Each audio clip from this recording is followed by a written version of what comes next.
I mean, listen, I can and will wax introspectively for the next 25 minutes, but the short answer is whenever you want it to. Hey, I'm Alex Radcliffe from Board Game Co., and this is a conversation of when is a time for a game to leave your collection. This is a topic that was suggested a while ago by somebody. I thought it was an interesting idea for a video, because to me it's kind of, like I said in the beginning, when you're ready for it to go, that's when a game leaves the collection. When you sit there and you look at it and you're like, you don't need to be here anymore, assuming you're walking in to begin with the mindset of being someone who's keeping a lean collection. Lean is relative. It doesn't mean not a lot of games. It means only keeping the games you're playing. In my case, I play hundreds and hundreds of games a year, so I try to only keep the games I'm playing, and the number of games I have in my collection that haven't been played for over a year are very, very few, fortunately. And when they hit that number, I start looking at them. But this is a video along those lines, covering the specific situations of what I'm doing when I go through my collection every single month. Every single month on this channel, I do a games leaving the collection video. And every single month when I do that, one of the things I make sure to do is I start crawling through. In addition to the games I've played that inherently, as I play them, they get moved to the shelf of games that are leaving, I also do a crawl through the rest of my collection. I look at the shelves, I go up and down my Calyx cubbies and try to figure out what's ready to go and what's not. And when I'm doing so, I'm usually being mindful of, well, this list. This list that I'm going to go through now, timestamps down below to everything. And I will say, I'm not actively being mindful of this list. I don't go through it with a check mark and a pen and paper and try to note it down. For the purpose of this video, I thought through what I'm mindful of, what I'm considering, and for the purpose of this video, I drafted out an actual list of 15 different ways, 15 different mindsets I have as far as why a game should leave my collection. This is relevant to me. It does not have to be relevant to you. It could be relevant to you if you want it to be. That's up to you to decide. And I will say inherently in some sections there is overlap in different areas. You could probably condense this down to like 7 or 8 if you're trying to not have any overlap and just bundle them all. But I didn't do that. Let's start this off with the very first and most obvious of reasons, which is when you don't like it. If you play a game and you don't enjoy it, for most people, you shouldn't keep it. Now, there are always people who like to collect games. This video is not for you. You can watch it, you can enjoy it by all means, but inherently at any different point doing this, and I'm not going to keep repeating myself on this point, all of these are up to you to decide if that reason resonates with you. I imagine to most of us, perhaps not all of us, most of us don't keep games we don't like. This is the one that is the most applicable to, well, as many of you watching as possible. If you don't like a game, it's time to leave. You can sell it, you can trade it, you can gift it, you can throw it at Goodwill, you can toss it in the garbage, although it does feel like a bit of a waste to do so, but when you don't like a game, it's time to get rid of it. In my case, I picked Mini Rogue for this. For most of these games, most of these categories, I picked an example of a game that falls into that category. And it's not that Mini Rogue is bad, it's that comparatively speaking, it moves a drop down the list as opposed to being, hey, I'd rather play this than that. It comes down to I'd rather not play Mini Rogue again. It was certainly not the worst plays of my life, but it also wasn't an ideal experience, an experience that I didn't particularly enjoy, and so yes, inherently, it's gone.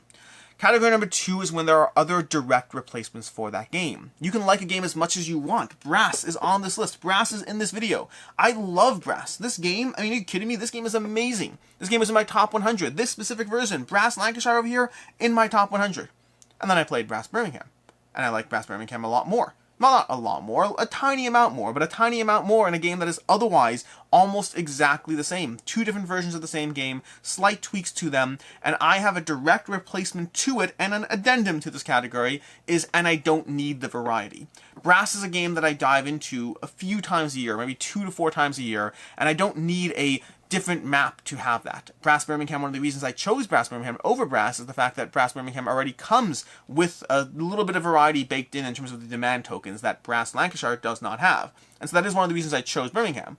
But I don't need 4 versions of Brass. I don't need another map for Brass. If they released a map pack or some sort of option of where you could have another Brass Birmingham map, I'd probably get that. That I don't mind. But a full another game, a full another spot on my shelf for a game where if I'm only playing it 2 to 4 times a year, I'm pretty sure that in all those times I will anyways pick Brass Birmingham, especially considering that I don't want to remember the small rules changes between them. Like at the end of the game in Brass Lancashire, you can score 10 money equals a point. In Brass Birmingham, not so. Why? I don't know, but I don't want to remember and be confused with those small rules adjustments. If you have a direct replacement for a game you'd rather play, then that's a good reason for the other game to leave your collection. It does not necessarily mean that they're literally Brass and Brass, Birmingham and Lancashire and whatnot. It could just be 2 games that give you a similar feel. It could be Rising Sun and Blood Rage. It could be Cyclades and Kemet. It could be any 2 games that you have a, I will always pick you over you. Number 3 is a version of this. This is what I mean when I say there are overlaps within the categories. But number 3 for me is when it's several tiers down the best with X at X players at, X game weight for X hours time frame. Basically, when you have a specific category and a reason you play games, one of the ways to build out a collection, one of the things I do, and probably should do a video on this more at some point, but I generally try to be mindful of the fact that I want all categories to be taken. I would like to have a 2-player game that's medium weight that plays in an hour. I'd also like to have a 2-player game that's lightweight that plays in 15 minutes. I'd like to have a 2-player game that's lightweight that plays in an hour. Time frame is lightly associated with game weight in the sense that I probably don't want a 4-hour long 2-player light game. But the general idea is for each player count, for each game weight, which often is related to the mood I'm in at any given point or the mood of the other players, and then for each game length and best with players, for all those 3 kind of things together, I want to have a bunch of games that fit the criteria. That's the upside of building a collection, of trying to hit those different slots, of trying to figure out how to make sure that you always have games to pick, no matter the circumstance. The flip side of that, the exact counter to that, is the idea that at a certain point within each genre, you have too many of those categories. So for example, you might have, let's say you have 10 games that are best with 4 players, are medium weight, and play in roughly 2 hours. Well, if you have 10 games that fit into that category, how often are you hitting that criteria? How often are you doing that? And the question is, within each category, you might have different answers. For instance, 2-player games that are 2 hours long is a very infrequent category for me. It happens, but it's one of the lower category frequencies of categories. And so once I have those games, I only need 2 or 3. Having Rum and Bones is already going to hit that category for a large degree. Having a few more, sure, but I don't need 10 games in that category. Versus games that are best with 4 in 2 hours, I don't mind having 10 games in that category. But whatever category you have, you want to try to think through how many other games kind of are fitting that same feel, time slot, player count, and all of that. And that's why Maglev Metro is one of the games that left my collection. A phenomenal left my collection to eventually leave my collection. It's on my shelf of games going away. I love Maglev Metro. I think it's an excellent game, but I realize that within its exact time frame, player count, game weight, all that stuff, there are too many other games that I like more. Maglev Metro is excellent, and the map packs that they just came out with in Kickstarter, the variety those will add is excellent. But I have too many games within that category for best with X, game length X, and game weight Y, or X, or Z, or any of those things, or Canadian. I'm Z. Let's go with Z. Anyways, that's number 3. Number 4 is when it's a campaign or legacy game, and you know you won't sign up for that campaign or legacy game. Meaning, let's say Vagrant Song is my example over here. I think Vagrant Song is excellent. I got, 8 games deep into it before I decided that I wasn't signing up for the full campaign experience. It's not a legacy game, it's a campaign experience, but the idea is I think Vagrant Song is excellent. And if Vagrant Song were slightly adjusted to be more catered towards a one-shot experience, you'd have to adjust the game a bit, you'd have to change the way you engage with loot, the way you engage with upgrades, those kinds of things. I think if Vagrant Song were more suited as a direct single-shot experience, it would be more likely to still be on my shelf. But it is more of a campaign experience. It's not a legacy, there's no tearing things up, there's no ripping them up, but it's more of a campaign experience where you do want to go through it sequentially. You do want to go through all the games, and then in theory, once you're done with it, go through it again or make another decision around that. And I like it, but not enough to do that. And so Vagrant Song is leaving my collection because I'm not going to sign up for the campaign experience that it provides. It did its job, it's good, I'm happy with it. But I just don't think that I'm going to sign up for the 20-ish plays of Vagrant Song that it takes. I don't know exactly how many plays it is. It might be a little less than 20. But around 20-ish plays of Vagrant Song for the campaign experience, let alone diving back into it. When it's a campaign or legacy game, even if you like it, once you realize you are not actually going to sign up for the experience that it provides, and there are so many games that fall into this risk category for me in my collection of, you might be great, but are you great enough to sign up for a lengthy amount of plays? And too often, more often than not I would say, the answer is, I really enjoyed my time with you. Someone else can enjoy the campaign or legacy elements that you're bringing to the table. Number 5, and for number 6 and 5 is slightly different. I'll explain why. But number 5 is when it's a legacy game and you're done with it. I mean, that's simple enough. If you've played through a legacy game, you've played through it. It's now time to move on. In theory, you could grab another copy of it, but that would be paying, again, entirely for a version of a game that's going to give you a slightly less ideal version than the first time. I've played through Pandemic Legacy Season 1 and 2 twice each, and I enjoyed it, and there are reasons I dove back into it. But for the most part, legacy games are things that if I dive into it again, it will be with an entirely new copy, and it will be potentially years down the road, and there'll be a reason why I'm choosing to engage with that as opposed to another game. but they're infrequent. When you're done with a legacy game, it's done. Make a shadow box, put the pictures on your walls, put the board on your wall, frame it, do all those things. But the game itself is done and over with, and that brings us directly to number 6, which is basically number 5 with campaign games, although slightly different, because you actually could replay a campaign game. When it's a campaign game, you've completed it, and the replayability has moved you down a notch such that you'd now rather play something else. Meaning a campaign game, even if you have decided to commit to it. A good example for me would be Sleeping Gods in this category. Sleeping Gods is a game, and actually Robin Hood as well, I think I put on the table, but Sleeping Gods would be a great example of this, where I went through the game, I played through the campaign, I engaged with it, I did the thing, I did the game, I played it all, but now I could dive back in for the next time. And I could, and Sleeping Gods is very solid in what it's doing. I have a review on the channel, you can check that out. I really like Sleeping Gods. But the reason to dive back in the second time is slightly less compelling than the reason to dive back in the first time. There's certainly replayability, trust me. This is not just a conversation of replayability or not. Most games are going to have some degree of replayability, most campaign games. The question is how much degree of replayability and how much degree of also the newness and the incentive to dive back into something you've already experienced, which sometimes is less compelling. Would you rather watch a new TV show or an old one? Well, it depends how good the TV show is. Some of them, like West Wing, oh my gosh, I will watch West Wing again and again from time to time. I don't care. I will always revisit that show. Other TV shows, I'm happy I got that sense of adventure the first time and I don't need to dive into it a second time. And so Sleeping Gods was great. I'm happy I played it. I don't need to dive back into it a second time to find those other aspects. And there's so many other aspects. The replayability is off the charts. The sense of adventure, the sense of exploration, the sense of a new game, a new sense of mechanics, that a little less so, and the aspects that are tedious to it are even more tedious if I dive into it again. So if it's a campaign game, you could dive into it, but you're less likely to do so for whatever reason. Well, that's time to get rid of it. Number 7, almost the same exact concept, but with legacy games this time. With scenario-based games. Ultra is going to be my classic example over here. Ultra is a game I haven't even reviewed on the channel yet. I will be reviewing on the channel, but I'm actually just enjoying going through the various scenarios right now. I've been having fun going through each of the individual scenarios. I think there's 6 or 7 in the base game, and they're not campaign, they're not legacy, they're just single-shot scenarios. Each one gives you a different sense of story or adventure. Paleo is going to fit into this category as well. And so you have this aspect of diving into these modules, these scenarios, this kind of, it's not like Pandemic where you're just sitting down and playing Pandemic and it is what it is. There's a sense of story or adventure or something tied to why you're playing this scenario versus the next. The state of unfolding, looking at the cards, looking at the unlocking, the escalation, whatever it is you're revealing as you go in those scenario-driven adventures. They're not tied like a campaign would be. They're not destructible like a legacy game would be, but they are adjacent to it. Now, these I find are often the most replayable from these 3 categories. Legacy games, inherently you can't. Campaign gives you a sense of unlocking that often is less present the second time through. And then in terms of scenario games, I find that they're structured to basically be giving you scenarios. Ultra, again, using Ultra or Paleo as good examples of this, I find that they are basically giving you just a modular version of approaching a static game. Whenever you sit down for any game, you're approaching a static game. When you sit down for a scenario game, you're approaching one of 6 or 7 static games, but with a sense of discovery, with a sense of unlock. But it's the same kind of idea. Once I've gone through all the campaigns in Ultra, once I've gone through all the scenarios in Ultra, I don't like Ultra enough to revisit them. I like Ultra a lot. I plan on playing every single one of the scenarios. But I don't like Ultra enough to revisit the same scenarios, contrasted with Paleo, where I do like Paleo enough. Again, that sense of exploration, that sense of familiarity with game mechanics, that idea of, hey, I like this game, but I kind of want to see the other scenarios, but once you've done so, how much do you really like that game? So number 5, 6, and 7 are all versions of the same concept.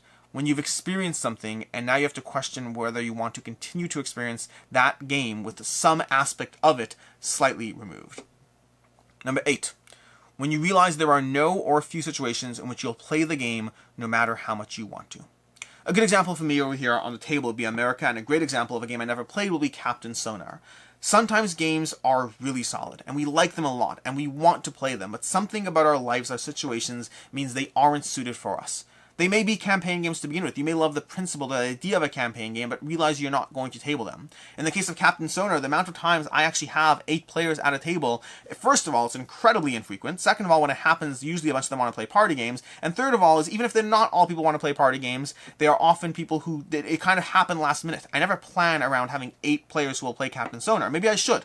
Captain Sonar is supposed to be an amazing game, and I'd love to dive into it at some point, but Captain Sonar is just a game that I don't need to own. It's a game I want to play. I've never actually played it. I've heard good things. I'm compelled by it, but I'm not going to table it.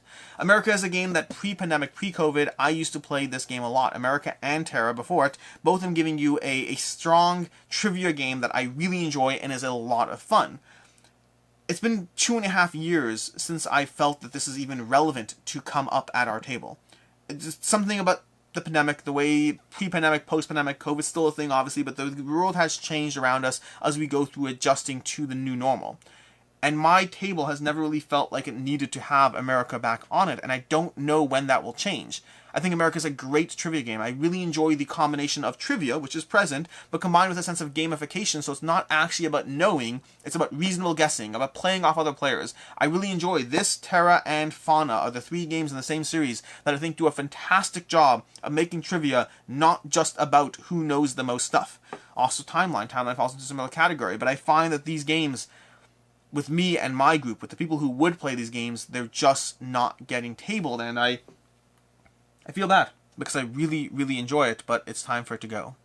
Number 9 is when a game gives me inconsistently good plays. Now this is a tough one, because this is so hard, and good examples for me are Dogs of War, which is over here, and Moonrakers, which is not leaving. Dogs of War is leaving. Moonrakers is not because of the expansion. We'll talk about that another time. The expansion may have saved Moonrakers for me.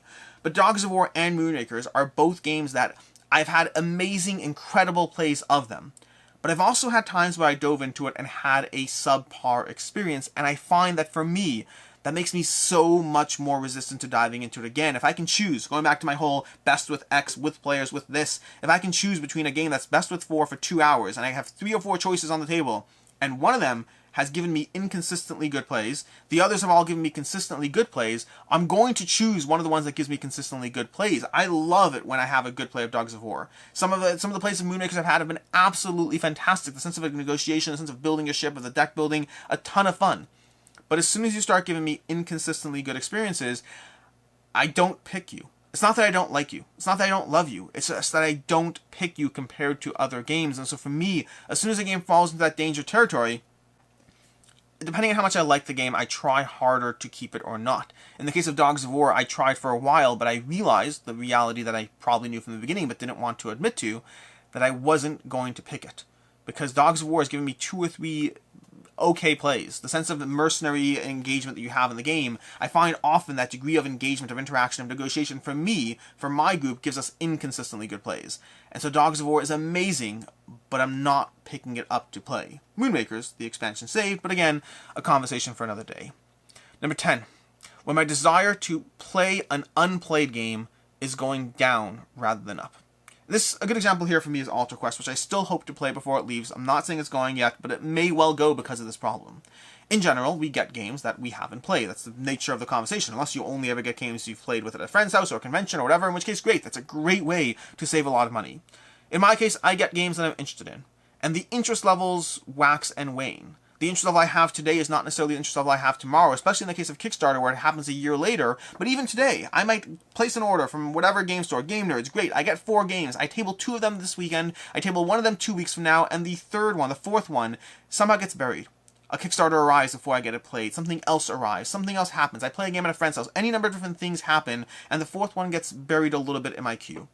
And before you know it, 3 months have gone by, and the question now is that game falling into a situation in which I still really, really want to play it? The Godfather from Come On Games, the Eric Lang, phenomenal game. I've had it on my shelf for 1.5 years unplayed, 2 years unplayed, since pre-COVID, so I still want to play it.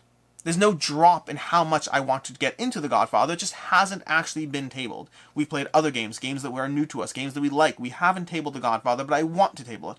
My desire to table it has not decreased. But in the case of Alter Quest, it has. My interest level in actually getting Alter Quest tabled has gone down from when I first got it.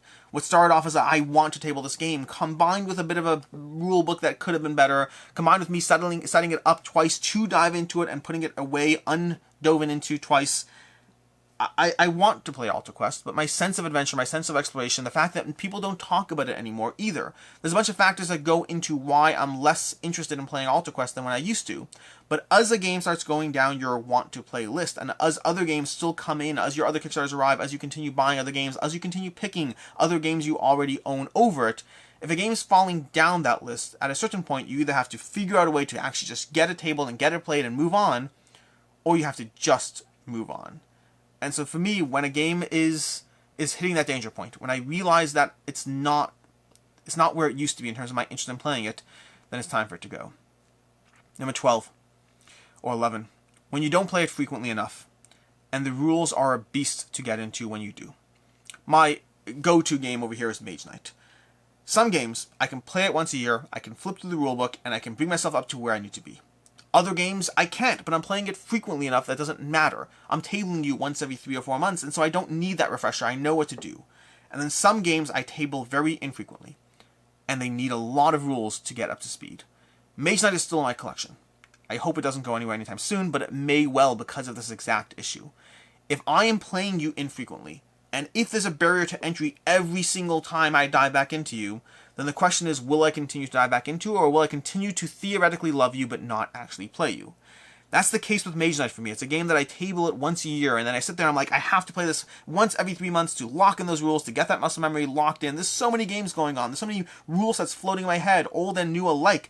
I need to table a game consistently when it's the depth of Mage Knight. And again, people will sit there and say, but Mage Knight's not that complicated. It's not if you're playing it consistently. If you're pulling it out infrequently, as is the case with some of the types of games I play, solo games in particular, I find don't get tabled as consistently as other games. I love solo games, but they're not my go-to pick compared to playing with other players. They're my backup pick, and so they don't get picked as often. I need the right case, the right situation, the right nobody home kind of thing going on.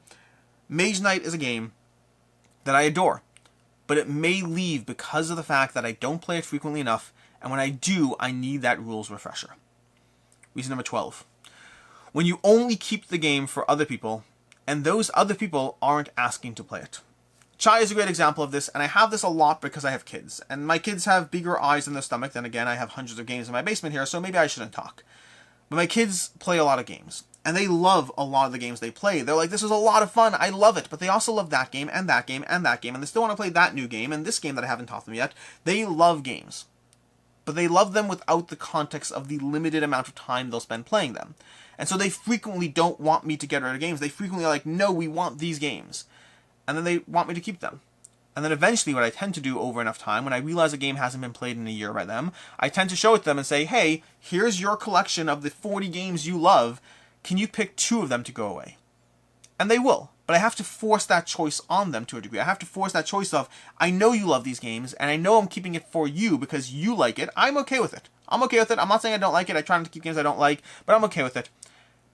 And if they're not playing it, then you're not keeping it for them. You're keeping it for the sense that they might want it when they're actually not executing on that want. Number 13. And 13, 14, and 15, I would say, are a bit of a stretch. This is when I started to drift into trying to complete this list of 15 and just trying to think through what else there was. So some of these will be less applicable to you or not. They're just other reasons or ways that I would look at a game and consider getting rid of it. Number 13 is when you don't just want the base game, but you don't like it enough to get it all. And a recent game I reviewed is a prime candidate here. Power Rangers Heroes of the Grid is a game that had a lot of elements that I really enjoyed. I recently reviewed it on the channel. I think it's a solid game. It's a 3.5 for me, but really strongly drift towards a 4. It's just they added elements to the game that didn't work for me as much, while the core strategic gameplay is incredibly solid. But I know myself, and I know that I want all the stuff when it comes to a game. It's very infrequent where I don't want all the stuff. In theory, I want to like a game enough to be irrational about all the stuff that I want. If I like you enough, Marvel Champions, adore the game, have way too much content, I'm not coming anywhere close to playing it, I still keep getting the new expansion packs because the what if. What if they go out of print? What if they're hard to get your hands on? I don't apply that to everything, but when it's an expansion for a game I like, I do apply it. I want to be irrational about the games I love. I don't want to be irrational at everything, just the games I love. And in the case of Power Rangers Heroes of the Grid, I like the game. I do. But there's so much content out there. And the content is miniature heavy and everything heavy. It takes up a lot of space, it takes up a lot of money, it takes up a lot of everything. Mental space, all the stuff it takes up. And I like Power Rangers Heroes of the Grid. And if it were a solo game on its own, if it were a singular big box, or a singular small box I should say, I would consider keeping it a bit more. But as it stands, I don't like it enough to get all the stuff for it. And for me, because I tend to want all the stuff, that means that is a good enough reason for me to get rid of Power Rangers Heroes of the Grid. Number 14. When you have a new version coming. This one's really a stretch because honestly it just seems simple enough at that point. But Guards of Atlantis is a good example here, or V Commandos for that matter. V Commandos, which is being replaced by V Sabotage, the all-in Ghost pledge from the last Kickstarter.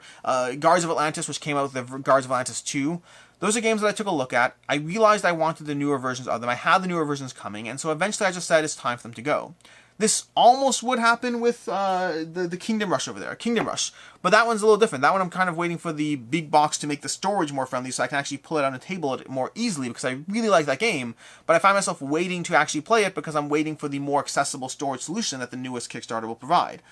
And so, again, I'm not getting rid of it because that one, I'm not getting new stuff, I'm just getting the new storage solution. But in the case of Guards of Atlantis, let's say, that's a game where I have the new version coming. I semi-regret getting rid of the last version because the new version has been taking its time.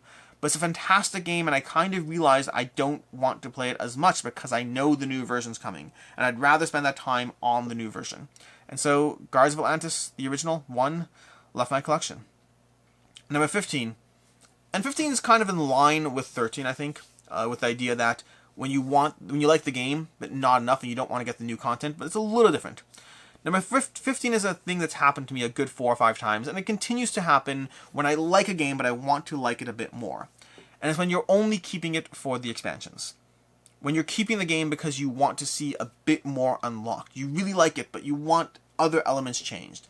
It's happened to me a bunch of times where I like a game. It's a strong 3.5 for me, and 3.5 is usually when I'm drifting into that area, that territory. 3.5 out of 5, for me, is usually when I'm drifting into the area of liking many aspects of what's happening without actually loving it enough to keep it. There's many reasons why a game will drift down, and there are many 3.5s I do keep. Everything situational, all factors into other factors on this list. What player count, who am I playing with, is it a lighter game, is it a quicker game? There's so many different conversations around why I keep a game, why I might keep a 3.5 and get rid of a 4. It's a whole different conversation that we're not having today. It happens a lot though. I get rid of many 4s, and I keep many 3.5s, and they do tie into this list. But for me, sometimes I find that I'm keeping a game just because I'm like, well, maybe the expansion will push it to a 4 for me. And sometimes it happens. Lorenzo Magnifico is a great example of a game that I got rid of, but then when I heard the expansion makes it better, and I tried with the expansion, and the expansion did move it from a game I really, really liked to a game I was actually keeping. That does happen for me, and it will happen again. But I can't hold on to a game for the hypothetical expansion that may or may not happen, and even when it does happen, it might be happening a year from now, and it may or may not fix the game for me. There are many examples of this. Merchants of the Dark Road is a great one. Lorenzo Magnifico is a great example of one that actually worked, but I got it back separately after. There are many times when expansion may or may not up the experience for you, but I just can't hold on to a whole bunch of games with the hope that that will happen. To me, they represent shelf space, mental commitments, just energy that I'm putting towards a game, hoping for something to change where it may or may not. And don't get me wrong, Merchants of the Dark Road, if I hear amazing things about the expansion, I may well pick it up again down the road and try it with the expansion then. But I don't like holding on to games just for the expansions. Too often I find that an expansion isn't coming, and too often an expansion might be coming, but it might not fix the game for me. Fix is the wrong word. It might not boost the game to where I need it to be for me. And so these are the 15 reasons I have as to why I get rid of games. For the most part, they all boil down to the same general principle. For some reason or another, you're less likely to play that game compared to other games. That's what they all boil down to. If you don't like it, you're less likely to play it. If you're done with it, if you're done with the campaign, you're less likely to play it. If you're only holding on to it for the expansion, you are less likely to play it. If you have a new version coming, you're less likely to play it. If you're not going to replay that scenario because it's less replayable, you are less likely to play it. If a game gives you inconsistently good plays, you are less likely to play it. If it's several tiers down, you're best with X, you're less likely to play it. All of these come down to that same general aspect, except for one, which is if you're only keeping it for others and they're not playing it, well then they're less likely to play it, which I guess arguably means you're less likely to play it as well. It all comes down to the same idea. I try to keep the games I am most likely to play. I try to keep the games I'm excited to dive into. I try to keep the games that every single time I look at that shelf, that game, that collection, you pick a game on my shelf that I own, and you have to ask yourself, am I excited to own this game? Am I excited to play this game? Am I looking for excuses not to play this game? And even if I am excited to it, am I always going to pick something else over it, and therefore I'm less likely to play it? That's the real reason to get rid of a game, because you're less likely to play it. Until next time, I'm Alex Radcliffe from Board Game Co. Hope you enjoyed this video, and as always, have a good one.